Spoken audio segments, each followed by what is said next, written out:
ଅଷ୍ଟମ ବେତନ କମିଶନରେ କର୍ମଚାରୀଙ୍କ ପାଇଁ ଆସିଲା ବଡ଼ ଖୁସି ଖବର।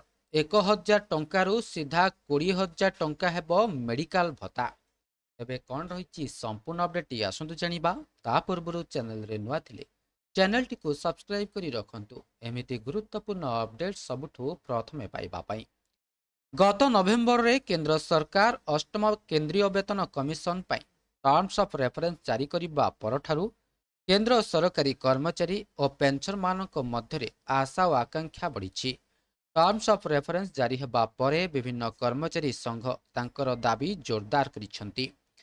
ଏଥର ଆଲୋଚନା କେବଳ ଫିଟମେଣ୍ଟ ଫ୍ୟାକ୍ଟର କିମ୍ବା ବେସିକ୍ ସାଲାରୀ ପର୍ଯ୍ୟନ୍ତ ସୀମିତ ନୁହେଁ।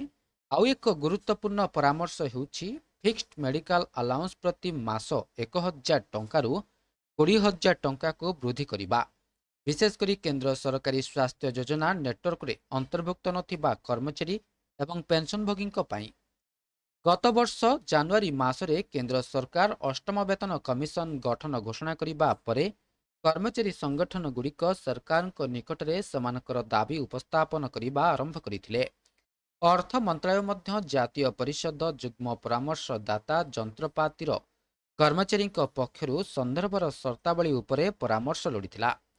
କର୍ମଚାରୀ ପକ୍ଷ କହିଥିଲେ ଯେ ସେମାନଙ୍କର ଅନେକ ଗୁରୁତ୍ୱପୂର୍ଣ୍ଣ ଦାବି ଚୂଡ଼ାନ୍ତ ଟର୍ମ ଅଫ୍ ରେଫରେନ୍ସରେ ଅନ୍ତର୍ଭୁକ୍ତ ହୋଇନାହିଁ। ଫିଟମେଣ୍ଟ ଫ୍ୟାକ୍ଟର, ଓପିଏସ୍ ପୁନଃସ୍ଥାପନ ଏବଂ ଚିକିତ୍ସା ସୁବିଧା ଭଳି ପ୍ରସଙ୍ଗରେ ସ୍ପଷ୍ଟତାର ଅଭାବକୁ ନେଇ ଅସନ୍ତୋଷ ପ୍ରକାଶ କରାଯାଇଥିଲା। ସମ୍ପ୍ରତି ଜନପଥର ଚନ୍ଦ୍ରଲୋକ ଭବନରେ ଅଷ୍ଟମ ବେତନ କମିଶନକୁ ଏହାର କାର୍ଯ୍ୟାଳୟ ଦିଆଯାଇଥିଲା। କମିଶନର ଅଧ୍ୟକ୍ଷ ପୂର୍ବତନ ସୁପ୍ରିମକୋର୍ଟ ବିଚାରପତି ରଞ୍ଜନା ପ୍ରକାଶ ଦେଶାଇ ଏହାକୁ କମିଶନର କାର୍ଯ୍ୟ ଆରମ୍ଭ ହେବାର ଏକ ସଂକେତ ଭାବରେ ଦେଖାଯାଉଛି। ତେବେ ଡ୍ରାଫ୍ଟିଂ କମିଟି ବୈଠକରେ କ'ଣ ନିଷ୍ପତ୍ତି ହୋଇଛି?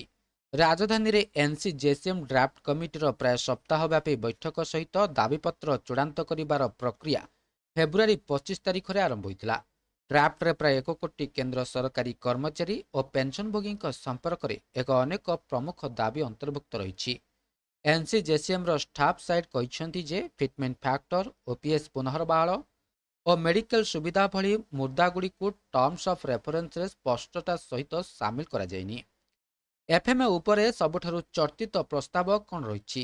ସର୍ବାଧିକ ଆଲୋଚନା ହୋଇଥିବା ଦାବି ହେଉଛି ଅଣ-ସିଜିଏଚ୍ଏସ୍ ଅଞ୍ଚଳରେ ପ୍ରତି ମାସ ସ୍ଥିର ଚିକିତ୍ସା ଭତ୍ତା 1,000 ଟଙ୍କାରୁ 20,000 ଟଙ୍କାକୁ ବୃଦ୍ଧି କରିବା। କର୍ମଚାରୀ ସଂଗଠନଗୁଡ଼ିକ କହିଛନ୍ତି ଯେ ବର୍ତ୍ତମାନର ଚିକିତ୍ସା ମୁଦ୍ରାସ୍ଫୀତି ତୁଳନାରେ 1,000 ଟଙ୍କା ବହୁତ କମ୍। ଏହି ପରିମାଣ ପର୍ଯ୍ୟାପ୍ତ ନୁହେଁ, ବିଶେଷ କରି ଗ୍ରାମାଞ୍ଚଳ କିମ୍ବା ଦୂରଦୂରାନ୍ତ ଅଞ୍ଚଳରେ ରହୁଥିବା ପେନ୍ସନଭୋଗୀଙ୍କ ପାଇଁ। ଯଦି ଏଫ୍ଏମ୍ଏ ପ୍ରତି ମାସ 20,000 ଟଙ୍କାକୁ ବୃଦ୍ଧି କରିବା ଭଳି ଦାବି ଗ୍ରହଣ କରାଯାଏ ତେବେ ଏହା ଏକ ବଡ଼ ଆଶ୍ୱସ୍ତି ପ୍ରମାଣିତ ହୋଇପାରେ, ବିଶେଷ କରି ଅଣ-ସିଜିଏଚ୍ଏସ୍ ଅଞ୍ଚଳରେ ରହୁଥିବା ପେନ୍ସନଭୋଗୀଙ୍କ ପାଇଁ। ବର୍ତ୍ତମାନ କର୍ମଚାରୀ ସଂଗଠନଗୁଡ଼ିକ ସେମାନଙ୍କର ଏଜେଣ୍ଡାକୁ ମଜବୁତ କରିବା ପାଇଁ କାମ କରୁଛନ୍ତି।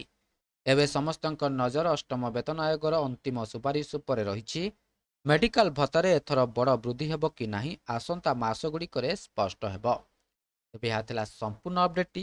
ଭିଡ଼ିଓଟି ଭଲ ଲାଗିଥିଲେ ଭିଡ଼ିଓଟିକୁ ଲାଇକ୍ କରନ୍ତୁ, ସେୟାର କରନ୍ତୁ ଏବଂ ଚ୍ୟାନେଲଟିକୁ ସବସ୍କ୍ରାଇବ୍ କରିବା ପାଇଁ ଭୁଲନ୍ତୁ ନାହିଁ।